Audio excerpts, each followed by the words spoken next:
suhu dan kelembapan secara real dengan kelebihan dan kekurangannya. Yaitu yang pertama, melakukan monitoring suhu dan kelembapan secara real dan kekurangan untuk menggunakannya. Pada tahun 2011 itu prototipe alat ukur secara real. Baik, terima kasih. Nanti dari uji akan memberikan rekomendasi tergantung kepada jawaban yang bisa disampaikan oleh mahasiswa. Di tangan saya ada pedoman sidang dan tata tertib. Di sini disebutkan peserta sidang dapat dinyatakan tidak lulus sidang jika memenuhi kriteria: A. Tidak dapat menjawab 3 pertanyaan dari dosen penguji. B. Tidak dapat menjawab 3 pertanyaan dari dosen pembimbing. C. Prototipe tidak berfungsi. Jadi nanti kita lihat dari dosen pembimbing juga akan mengajukan pertanyaan. Kalau misalnya kriterianya tidak memenuhi, ada beberapa opsi yang dapat dilakukan nantinya. Apakah sidang ulang atau membuat prototipe ulang atau apapun itu. Nanti setelah ini kita akan rapat kecil di antara tim dosen. Selanjutnya adalah kesempatan kepada dosen juga akan mengajukan pertanyaan. Waktu yang tersedia sebanyak 35 menit. Mulai dari sekarang sampai dengan jam 15:05. Silakan Pak Bagus. Ya jelas.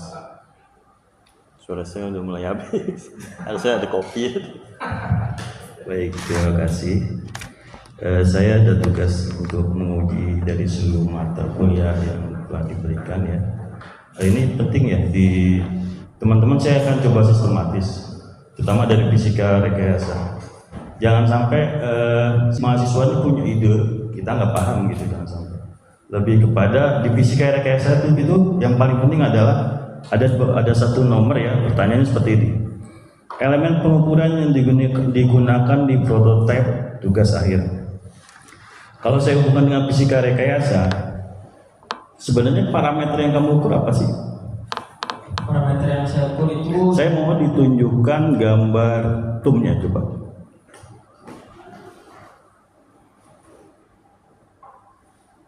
Atau judulnya dulu deh, judulnya dia tidak mengacu kepada satu standar yang menjadi fokus ya. Nah, mungkin maksudnya adalah dia akan memberikan masukan di ST.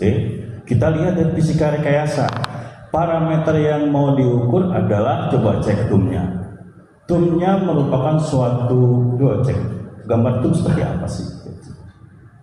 Jadi ada apa tadi di fisika rekayasa, gejala fisis, dia merupakan besaran fisis. Bagaimana kamu mendeteksi suatu besaran fisis? Apakah kamu mengukur densitas? Parameter apa tuh yang kamu mau ukur? Apakah kamu mau mengukur suhu? Nanti dia akan menghubungkan dengan beberapa metode yang ada di ST, metode ada di jurnal, yang punya beberapa teknik pengukuran. Tapi harus jelas, gejala fisis yang mau diukur apa? Densitasnya kan? Jawab silakan gitu. Kalau untuk parameter yang saya ukur itu hanya suhu, Pak. Nah, di sini dia memfokuskan besaran fisis berarti kan? Iya, Pak. Besaran fisis berupa suhu. Nanti suhu itu ada yang digunakan untuk mengukur derajat keasaman, tapi kamu untuk perhitungan densitas. Sementara untuk perhitungan densitas, kamu fokus di membuat alat ukur suhu yang bisa perhitungan densitas. Kamu mengetahui beberapa metode. Ada berapa metode? Ini gejala fisis juga, tapi menggunakan metode apa kamu untuk mengukur besaran suhu tersebut? Metodenya apa aja yang kamu ketahui? Yang saya ketahui itu untuk mengukur suhu ya, Pak ya. Dilihat kalau termometer digital dengan termometer gelas, dia bukan bidang, ya kan? Artinya dia satu titik tertentu kan? Nah sekarang kamu mau diukur tuh pakai metode apa? Kok bentuknya tangki begini gitu kan? Coba, kamu metodenya apa? Saya tanya. Ada berapa metode sih yang bisa mengukur suatu bidang secara enclosure, pengaruh suhu dari luar, dari dalam itu bisa terhitung gitu. Apa yang kamu ketahui metodenya apa aja? Kalau untuk metodenya Pak, itu metode Enclosure kan jelas, jadi ada suatu metode kalau ada suatu bidang dia harus jumlah titik yang kamu ukur itu berapa. Kita pernah mempelajari itu dulu di SUM kan. Iya Pak. Kemudian ada metode yang mengatakan, mungkin belum disampaikan, tapi saya pernah mengatakan antara atas, bawah, tengah itu adalah vertikal dan horizontal. Kalau dia merupakan suatu bidang, sehingga jelas parameter, sehingga gejala fisik yang mau saya ukur. Yang paling penting apa kalau bidang? Ada ini Pak, Seragaman. Jadi kamu harus menjelaskan saat. Jadi gini ya, idenya bagus. Kalau menjelaskannya salah dari awal, maksud kamu tuh bagaimana sih? Pengen yang sesuai STK? Pengen ngasih usulan baru kah? Itu harus jelas. Parameter yang kamu ukur adalah merupakan suatu bidang di mana secara enclosure pengaruh suhu dari luar dari dalam itu punya teknik khusus. Kamu pilih yang mana? Metode pertama, metode kedua. Metode pertama tuh harus menentukan titik berapa jumlah termokouple yang kamu perlukan. Yang kedua, antara atas, bawah, tengah itu adalah vertikal dan horizontal. Kalau dia merupakan suatu bidang, kamu pilih yang mana? Saya menggunakan ini Pak, metode yang kedua Pak, yang menggunakan garis vertikal Pak. Vertikal Ya. atau horizontal boleh. Ke samping 1, 2, 3. Mungkin belum ada yang tahu tuh. Kamu bagus sudah mencari literatur jurnal yang ST sendiri bukan ngebahas. Kamu menghitungnya di vertikal. Kemudian ketika dia nggak disebut bidang, kira-kira termokouple jumlahnya berapa? 1 kan? Iya. Tapi karena dia 3, atas mewakili homogenitas bagian atas, homogenitas bagian tengah. Nah, berarti kamu butuh suatu sensor. Pengertian sensor apa? Di sini ada nih di komplain nih. Tapi saya hubungkan dengan yang kamu kerjain supaya yang lain ngerti. Sensor itu adalah di mana itu mengubah besaran fisik ke besaran listrik Pak. Kalau yang punya saya itu berupa besaran fisiknya itu adalah suhu, yang dimana besaran listriknya itu berupa resistan Pak. Sama nggak kamu mengukur suatu ruangan dengan mengukur suhu badan kamu di titik tertentu? Beda kan? Dia perlu cara khusus. Kamu bisa menemukan jurnalnya nggak yang menunjukkan pakai vertikal? Ada Pak. Mana coba? Bagus nih, ide yang bagus sebenarnya. Masukkan buat ST gimana dia. Tadi yang poin penting adalah bukan parameter. Saya tanya nih satu lagi nih. Apakah kamu mengukur parameter densitas? Tidak Pak. Di alat enggak kan? Ya. Dia hanya untuk membantu. Supaya apa saya tanya? Ini gejala fisiknya harus jelas. Supaya terkoreksi nilai densitasnya. Ini biar teman-teman tahu nih. Dia mau memunculkan ide, densitasnya akan terkoreksi dengan kita mengukur suhu yang benar. Karena suhu itu akan berpengaruh di densitas yang akan dihitung. Nah, kebetulan dia hanya memakai metode yang ada di ST. Sebenarnya saya mengusulkan metode Koko aja sekalian gitu. Dan sebenarnya gini Pak ya, validasi perhitungan dengan validasi alat membandingkan suatu alat ukur akan berbeda. Kamu fokus di membuat alat ukur suhu untuk Itu perhitungan densitas. Ini harus jelas, ini fisika rekayasa nih. Gejala fisik sih kamu jelas. Oh gitu maksudnya. Jadi paham semuanya. Itu kekurangan kamu di situ tuh. Idenya udah bagus. Idenya udah bagus ya. Supaya terkoreksi nilai densitasnya. Ini biar teman-teman tahu nih. Dia mau memunculkan ide, densitasnya akan terkoreksi dengan kita mengukur suhu yang benar. Karena suhu itu akan berpengaruh di densitas yang akan dihitung. Kita tadi lanjut ke komplain yang mengenai sistem sensor. Tadi fisika rekayasa kan. Ternyata parameter yang kamu ukur berupa bidang. Kamu ngambil dari penelitian yang ada secara vertikal. Sesuai lagi dengan ST. Berarti nggak salah juga jurnalnya kan. Kemudian sensor tadi. Sensor, bedanya sensor, transducer dengan aktuator. Kamu ada aktuatornya nggak saya tanya? Kalau aku sih saya enggak. Oke, berarti sensor dan transducernya aja. Menurut kamu tadi sensor udah. Ya. Transducer itu bagaimana? Kalau transistor itu dia tuh mengubah besaran lainnya listrik menjadi besaran lainnya Pak. Jadi dia tuh menerima sinyal yang diterima itu dia bisa mengubah menjadi besaran lainnya. Kalau dia pakai apa? DS berapa nih? Gimana Pak? Pakai sensor apa kamu nih? Pakai sensor DS 18B. Itu sensor densitas bukan? Sensor suhu Pak. Nah itu kamu buat penting lagi. Ini adalah kita prototipenya ada sensor suhu. Besaran fisis tadi DS. Yang berubah tegangannya apa hambatannya? Hambatan Pak. Bagus, berubah seperti termistor.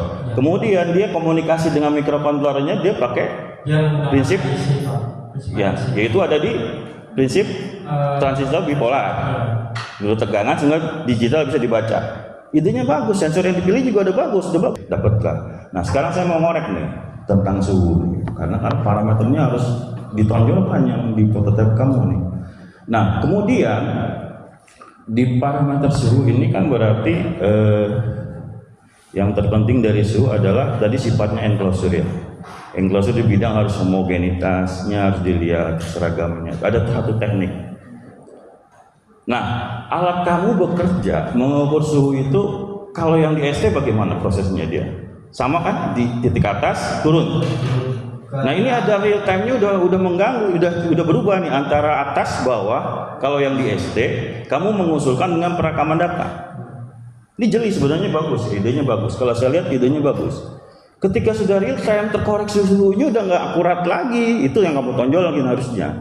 Mulai dari versi rekayasa sampai ke sensor yang kamu bikin, sampai mikrokontrolnya kamu buat seperti apa. Berarti transdusernya itu harus bisa sampai dibaca mikrokontroler. Besaran fisis tadi DS yang berubah tegangannya apa hambatannya? Hambatan Pak. Bagus, berubah seperti termistor. Kemudian dia komunikasi dengan mikrokontrolernya dia pakai prinsip ya, yaitu ada di prinsip transistor bipolar. Dulu tegangan sehingga digital bisa dibaca.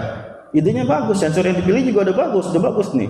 Kemudian kekurangan dari ST adalah ketika real time-nya diukur antara atas, bawah dan tengah, kamu bisa melalui perekaman. Ketika ada jarak real time-nya akan beda. Jadi yang membuat terkoreksi alat bantu perhitungan densitas kamu akan tidak lebih akurat.